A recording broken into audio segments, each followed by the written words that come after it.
does occur to me occasionally that humanity has built machines that produce with terrible confidence inane tripe and codswallop. One hesitates to call this progress, and yet forward we march. Nintendo is raising the global prices of the Switch 2 starting September 1st. Prices in the US and Canada will jump by $50, while Europeans can delight in the strength of their currency, only seeing a €30 increase, which I think is pretty close to being $50 anyway.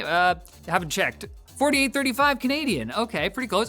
The Japanese, however, were hit the hardest, as every Switch configuration will cost more, not just the Switch 2.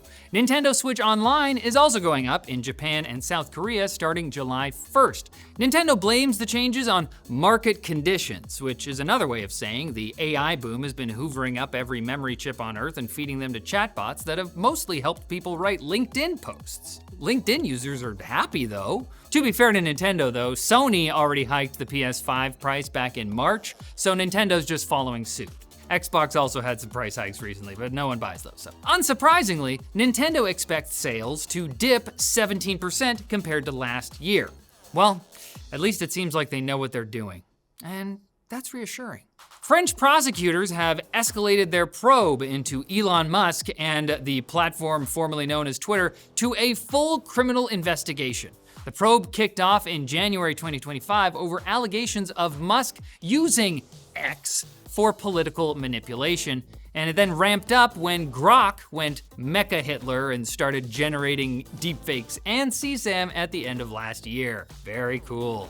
This prompted French officials to raid X's Paris offices in February and issue a summons for Musk and former X CEO Linda Yaccarino to appear in Paris on April 20th. Unsurprisingly, both of them no-showed, but Musk did make sure to let everyone know what he thought of the summons, tweeting that the prosecutors had intellectual disabilities, but not phrasing it like that at all, and definitely phrasing it in the way you know he would have said it. The US Justice Department is refusing to cooperate with the investigation, claiming the French government is wrongfully regulating an American social media platform. Hey, if the French want to regulate our companies, they need to come over here and do a regime change like a normal country. Meta is rolling out an AI tool that scans your kids' bones. Why are they scanning their bones? In order to figure out their ages. It's not weird. The company is reportedly launching this as a form of age verification that doesn't require ID or facial scanning, instead using photos to extract things like height, posture, and bone structure. The rollout is likely response to a preliminary EU finding that Meta is violating the Digital Services Act by failing to keep under 13s off of its platforms, and also probably that recent New Mexico ruling that found Meta liable for misleading users about child safety. Critics have largely dismissed the whole bones-based approach as AI phrenology aimed at appeasing regulators rather than actually keeping kids off the platform. Meta probably wants those kids on the platform. Meta, however, claims that its goal is to limit the cases of children circumventing facial scanning technology using sophisticated techniques like drawing on a fake mustache, which Wired reported was exactly how a 12-year-old convinced a facial scanning-based age verification system that he was 15, an age at which many children famously grow mustaches. I mean, now, if those kids want to get past age verification, they'll need at least 2 other kids and a trench coat, and maybe our sponsor. Vessi!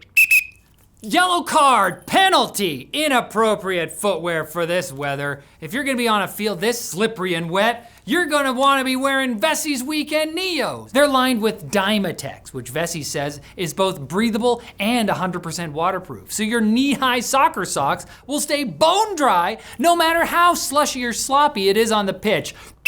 Red card!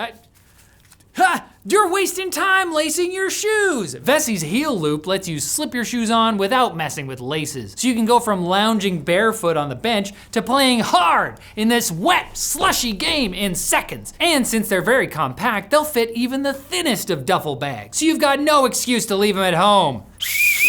If you're constantly on the move, you need a shoe that keeps up. Weekend Neo does it all. Grab 15% off with free shipping, 30-day hassle-free returns, and a 1-year warranty at Vessi.com/techlinked. Now get off the pitch. All right. I confess I am awfully fond of the quick bits, and I shall endeavor not to be greedy. Why?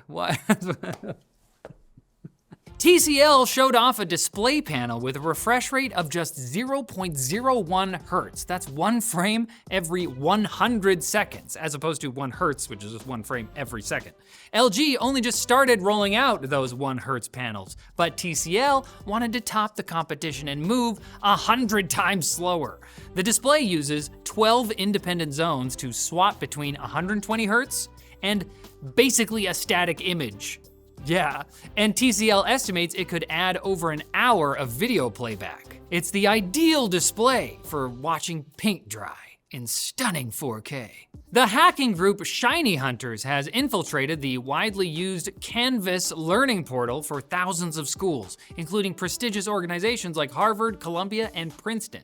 The group claims it stole around 275 million records from Canvas's parent company, Instructure, including names, emails, and student IDs. They've now given affected schools until May 12th to negotiate a settlement before the data gets leaked. The silver lining for a lot of those kids that might get their info leaked is that it happened during finals week. So now they have a few extra days to try not to fail calculus too. Might be worth it. OpenAI launched GPT 5.5 Cyber, a version of 5.5 with fewer guardrails for vetted defenders in its Trusted Access for Cyber program. It handles bug hunting, malware reverse engineering, and penetration testing. It comes a month after why am I laughing? It comes a month after Sam Altman criticized Anthropic for gating Mythos, calling it fear-based marketing. At this point, Altman and Amadei are performing anything you can do at each other across San Francisco. And everyone's watching. Nobody show this to Lin-Manuel Miranda. I don't want to give him any ideas. And a Verge reporter was run over by a Yarbo lawnmower for science after researcher Andreas Makris hijacked it from 6,000 miles away. These $5,000 robots ship with hard-coded root passwords, allowing hackers to override safety stops and steal Wi-Fi credentials. Now, despite Makris reporting the flaw, Yarbo initially called the Backdoor a deliberate design decision. They have now publicly said they are taking action by giving the 200-pound robot with spinning blades a password. Seems like a good idea. And I have an even better idea. Why don't you come back here on Monday for more tech news? And I will stop doing this accent. I'm so sorry. I apologize to all the UK. Love you.